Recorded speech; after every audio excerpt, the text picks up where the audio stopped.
نحمدہ ونصلی علی رسولہ الکریم اما بعد اعوذ باللہ من الشیطان الرجیم انہ لکم عدو مبین بسم اللہ الرحمن الرحیم۔ آج جو ہم ٹاپک پڑھ رہے ہیں وہ ہے ٹائٹل۔ ٹائٹل کی ڈیفرنٹ جو ہے وہ تعریف کی گئی ہے۔ آپ کو یاد ہوگا کہ جب ہم حق یعنی رائٹ کا چیپٹر پڑھ رہے تھے تو جب ہم رائٹ کی انگریڈینٹ بیان کر رہے تھے تو اس کا 5واں جو تھا انگریڈینٹ وہ ٹائٹل تھا۔ ٹائٹل ایک ایسی چیز ہے جس سے یہ معلوم ہوتا ہے کسی شخص کا حق کیسے بنا۔ مثال کے طور پر دریا پر 3 بندے آپس میں گتھم گتی ہو رہے ہیں، لڑ رہے ہیں۔ وہ کہتا ہے جی مچھلی میری ہے، دوسرا کہتا ہے مچھلی میری ہے، تیسرا کہتا ہے مچھلی میری ہے۔ جو پہلا شخص ہے وہ اس بنیاد پر کہتا ہے کہ مچھلی میری ہے، وہ کہتا ہے جی یہ جال ہے اور اس جال سے میں نے مچھلی پکڑی۔ دوسرا شخص کہتا ہے کہ یہ مچھلی کیونکہ میرے ہاتھوں میں ہے، میرا قبضہ ہے، مچھلی میری ہے۔ تیسرا شخص کہتا ہے جناب یہ رسید ہے، میں نے یہ پرچیز کی ہے۔ اب یہ اپنی جگہ پر تینوں ٹائٹل ہیں، ہر کسی کا اپنے پاس ایک ثبوت ہے، ایک ٹائٹل ہے جس کی بنیاد پر وہ کہہ رہا ہے کہ یہ جناب میں مالک ہوں۔ تو یہ بھی آپ کو یاد ہوگا کہ میں نے سابقہ لیکچر میں کہا تھا کہ جب کوئی کیس مقدمہ عدالت میں جاتا ہے تو سب سے پہلے یہی چیز دیکھی جاتی ہے کہ قبضہ فلاں چیز پر کس کا ہے۔ تو جب وکلا حضرات حکم امتناعی لینے جاتے ہیں تو ان کو پھر یہی پریما فشیٰ دکھانا پڑتا ہے، بادی النظر جسے ہم کہتے ہیں، اوسٹینسیبل، پر سی، اپیرنٹلی، کہ یہ جی قبضہ ہمارا ہے۔ تو عدالتیں پھر فوری طور پر اس لیے اسٹے آرڈر جاری کر دیتی ہیں کہ کیونکہ قبضہ ہے، ابھی فی الحال بگاڑ پیدا نہ ہو معاشرہ میں، تو انہی کوئی یعنی حکم امتناعی ان کی فیور میں جاری کر دیا جائے۔ بعد میں کون مالک ہے کون نہیں ہے تو پھر میٹر آف ایویڈنس ہوگا، تو اس شہادت کو مد نظر رکھتے ہوئے کیس کا پھر فیصلہ بعد میں کیا جائے گا۔ تو لہذا جو ٹائٹلز ہیں، جو ٹائٹل ہے، اب اس کو ہم دیکھتے ہیں کہ اس سے مراد کیا ہے۔ ٹائٹل کی جو ڈیفرنٹ ڈیفینیشنز کی جاتی ہیں اس کو ہم کہتے ہیں ماخذ حق یا حقیت۔ تو وہ واقعات، وہ امور جو موجب بنتے ہیں کسی حق کا، اسے کہتے ہیں انویسٹیٹیو فیکٹس۔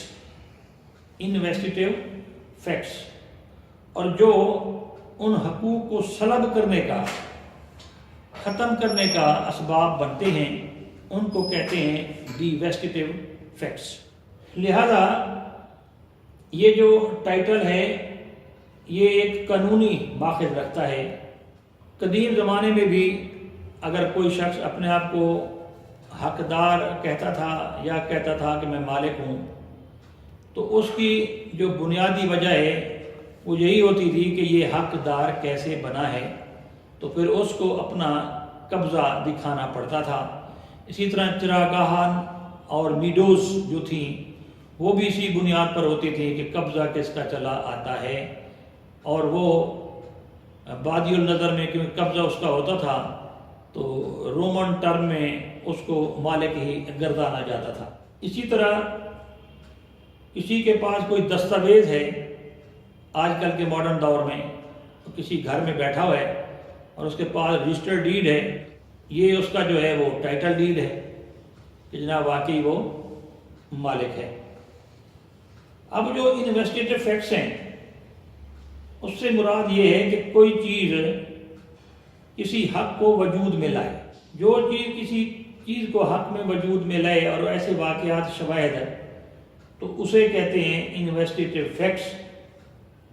لہذا اگر میں کوئی گھر خریدتا ہوں اور میں اس کی رجسٹری کرواتا ہوں وہ رجسٹر ڈیڈ یا کوئی اسٹامپ پیپر لکھا جاتا ہے وہ، یا کوئی اور کاغذ جیسے کوئی میں قبضہ لے لوں یا کوئی اور سفید کاغذ. اب یہ بحث مختلف ہوگی کہ وہ لیگل آنر ہے، ایکویٹیبل آنر ہے. بہرحال وہ دستاویز جو یہ شو کرے کہ یہ حقدار کیسے بنا یا مالک کیسے بنا تو وہ انویسٹیگیٹو فیکٹس کہلاتے ہیں. اسی طرح اگر یہ دیکھا جائے کہ ایک دستاویز ہے جس کے تحت کوئی شخص اپنی ملکیت کسی کو ٹرانسفر کر دیتا ہے تو دوسرا شخص جس کو منتقل ہوتی ہے وہ مالک بن جاتا ہے. اس کی اب دو اقسام ہیں. نمبر 1 ہے اوریجنل. مثلا میں نے ایک مکان اکرم کو کرایہ پر دیا اور اس کے نام کرایہ نامہ جو وہ تحریر کر کے دے دیا اور دستاویز مکمل کر دی، تو یہ جو ہے بنیادی دستاویز حقیقت وہ ہوگی جو اکرم کا ماخذ حق ہے.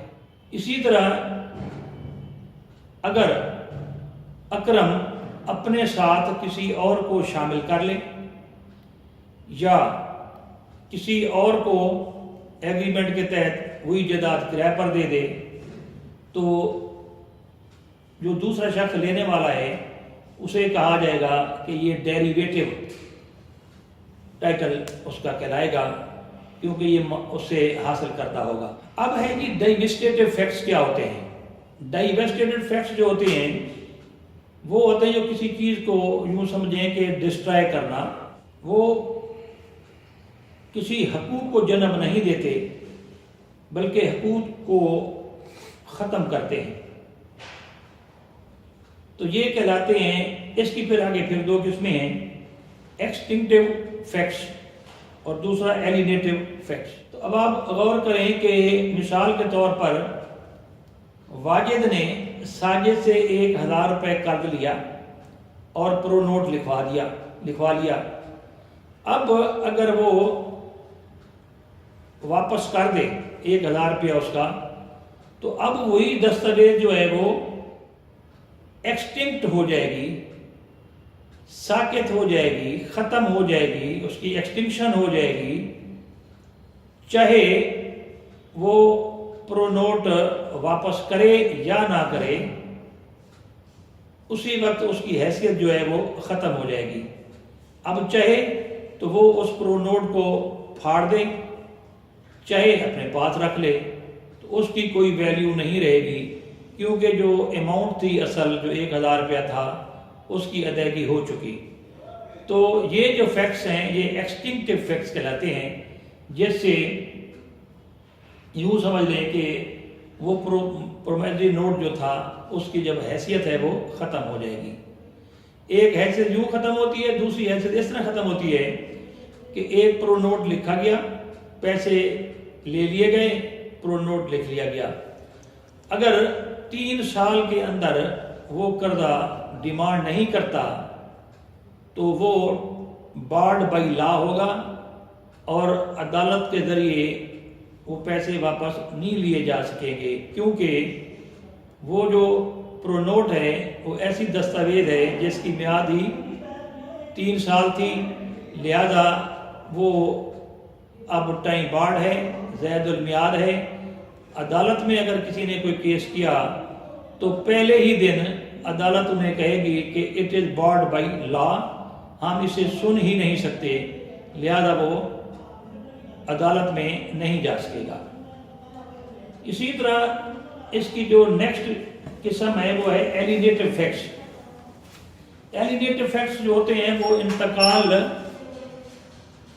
کا باعث بنتے ہیں. اگر کوئی شخص اے جو ہے وہ بی کو جائیداد فروخت کرتا ہے اور وہ دستاویز جو ہے وہ لکھ کر جائیداد کو منتقل کر دیتا ہے، اس طرح اس جائیداد کی حیثیت اس طرح ختم نہیں ہوتی کہ جس نے بیچی تھی کہ وہ جائیداد ہی نہ رہی، بلکہ وہ ایلینیٹو فیکٹس کے تحت، منتقلی کے تحت دوسرا شخص جب مالک بنا تو وہ رجسٹرڈ ڈیڈ جو ہے یہ اس کی ایویڈنشی ویلیو یہ ہے کہ اب جو جس نے خریدی تھی جائیداد وہ اس کا مالک بن گیا، یعنی وہ ڈیڈ یہ شو کرے گی کہ یہ ٹرانسفر ہو گئی ہے خریدار کے نام۔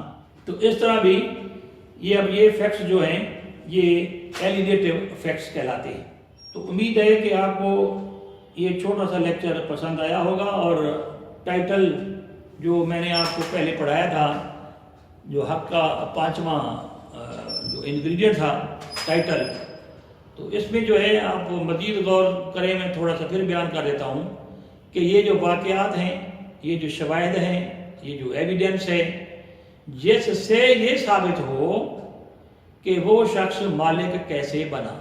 تو اس کی اب مختلف صورتیں ہیں، مثلا کوئی شخص کسی کو صرف قبضہ دے دے، نمبر 2 کسی کو کوئی اسٹیمپ پیپر پر لکھ کر دے دے، نمبر 3 باقاعدہ رجسٹری کروا کے دے دے، نمبر نیکسٹ کوئی صرف پوزیشن دے دے، نیکسٹ نمبر کسی سفید کاغذ پر لکھ کر دے دے۔ تو یہ حق کے اس کا جو ہے وہ بنے گا کہ اس کو وہ حقدار کیسے بنتا ہے۔ تو یہ ایک مسئلہ ہے کہ بعد میں یہ پیدا ہو سکتا ہے کہ جناب قانون کی آبزروینس جو ہے وہ صحیح طور پر کی گئی یا نہیں کی گئی، آیا وہ لیگل آنر ہے یا ایکویٹیبل آنر ہے، تو اس میں تو مسائل ہوں گے، لیکن حق کا دعوے دار وہ کیسے ہے، تو تمام تر حالات، واقعات، ایویڈنسز، یہ جو سارے فیکٹس ہیں، یہ جس سے یہ ثابت ہو کہ وہ حقدار کیسے بنا، تو اس کو پھر ٹائٹل ہم کہتے ہیں۔ مجھے امید ہے کہ آپ کو یہ لیکچر پسند آیا ہوگا۔ میری آپ سے ہمبل سبمیشن جو ہے وہ یہ بھی ہے کہ آپ ہمارے اس چینل کو لائک بھی کریں گے، سبسکرائب بھی کریں گے اور شیئر بھی کریں گے، جس سے میں آپ کا ممنون رہوں گا۔